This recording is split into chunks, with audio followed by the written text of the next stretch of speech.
Perkenalkan, nama saya Yopi Siti Barokah, kelas C5 Manajemen, NPM 101201117. Pemahaman mengenai Ma'rifatul Insan dari pertemuan 2-7.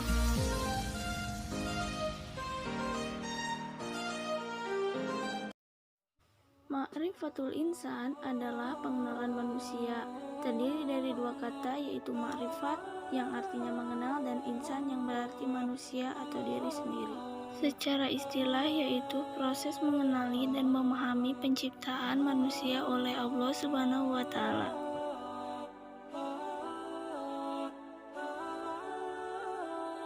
Asal penciptaan manusia.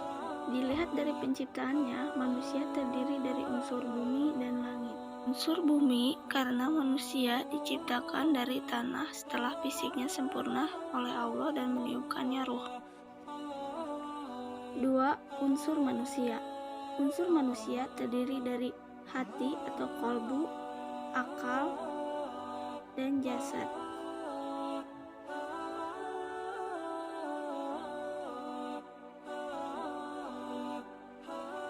Hakikatul insan atau hakikat manusia.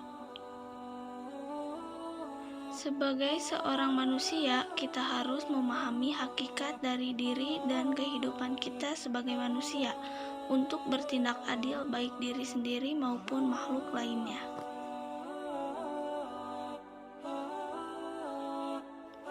Amanah manusia. Amanah al-ibadah. Manusia diberi tugas agama yaitu mengerjakan perintah dan menjauhi larangannya. Amanah khalifah yaitu kepemimpinan di muka bumi.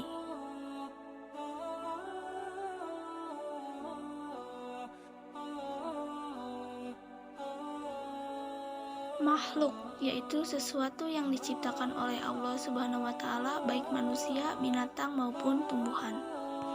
Alal fitrah atau berada di atas fitrah, Ar-Rum ayat 30, yang maksudnya manusia diciptakan oleh Allah berada dalam kecenderungan kebenaran dan kepatuhan. Lemah. Manusia diciptakan oleh Allah dalam keadaan dhaif atau lemah, baik dari hawa nafsu maupun lemah dari iman. Bodoh atau jahil, bahwa manusia itu diciptakan dalam keadaan bodoh. Surat Al-Ahzab ayat 72. Dimuliakan. Manusia adalah satu-satunya makhluk yang Allah muliakan dibandingkan makhluk lainnya. Dibebani. Manusia dibebani oleh tanggung jawab, yaitu dibebani amanah dan khalifah oleh Allah Subhanahu wa Ta'ala. Bebas memilih. Manusia merupakan makhluk yang diberikan kebebasan untuk memilih. Balasan atau pertanggungjawaban. Menurut surat Al-Isra ayat 36. Taqatul insan atau potensi manusia. Potensi manusia adalah kemampuan yang mempunyai kemungkinan untuk dikembangkan atau anugerah yang Allah berikan dengan sempurna.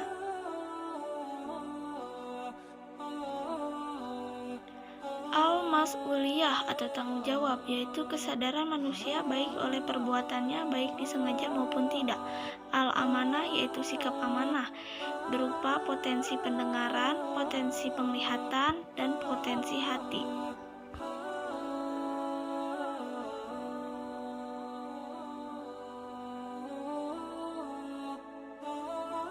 Al-khianat yaitu manusia yang memiliki sikap khianat dan Allah akan mengazab dan menghukumnya. Kal an'am bagai binatang ternak, kal kalbi bagai anjing, kal kirbi bagai monyet dan babi,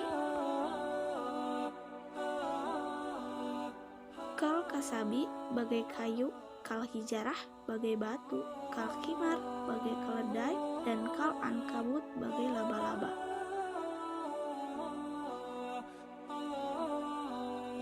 Nafsul insan atau jiwa manusia.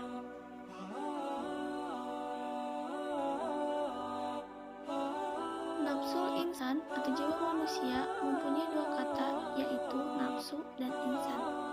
Nafsu ialah perasaan atau memiliki emosional yang besar, sedangkan insan berarti manusia atau diri sendiri. Dalam bahasa Arab, nafsu atau nafsun jam'annya anfus atau nufusun, yaitu roh atau nyawa atau keinginan dari dorongan hati yang kuat. Kemuliaan dari seseorang dilihat dari nafsunya. Nafsul mutmainah yaitu nafsu yang dilihat dari ketenangan, nafsul lawamah yaitu nafsu yang sering menyesali dirinya, nafsu amaratul bisyu'i yaitu nafsu kejelekan. Sifatul insan atau sifat-sifat manusia. Umumnya, sifat manusia terbagi menjadi dua kelompok, yaitu sifat baik dan sifat buruk. Kedua sifat ini membawakan manusia ke dalam kebenaran ataupun kesesatan.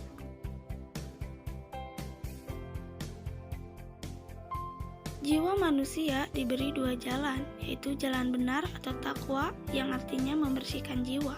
Takwa dalam Al-Quran, takut kepada Allah, taat dan beribadah, pembersih noda dari dosa. Dua, jalan salah atau fujur yang artinya mengotori jiwa.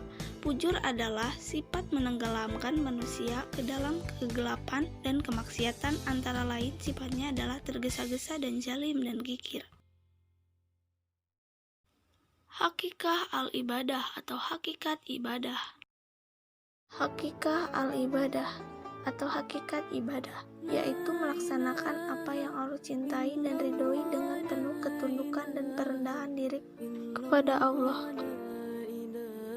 1. Perasaan sumber pelaksanaan ibadah. Merasakan banyaknya nikmat Allah.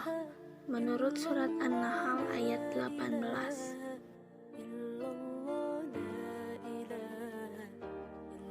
Merasakan keagungan Allah Subhanahu wa Ta'ala menurut surat Al-A'raf ayat 54.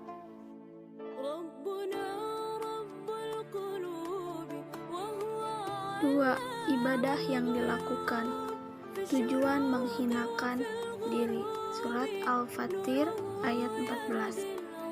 Tujuan kecintaan. Surat Al-Baqarah ayat 165. Maksudnya adalah cinta kepada Allah SWT, bukan kepada makhluk lainnya. Tujuan ketundukan. Surat Al-Hajj ayat 38. Maksudnya kita harus senantiasa tunduk dan patuh kepadanya untuk mencapai surganya. 3. Dilakukan dengan penuh takut. Surat Al-A'raf ayat 55. Sekian dari saya. Wassalamualaikum warahmatullahi wabarakatuh.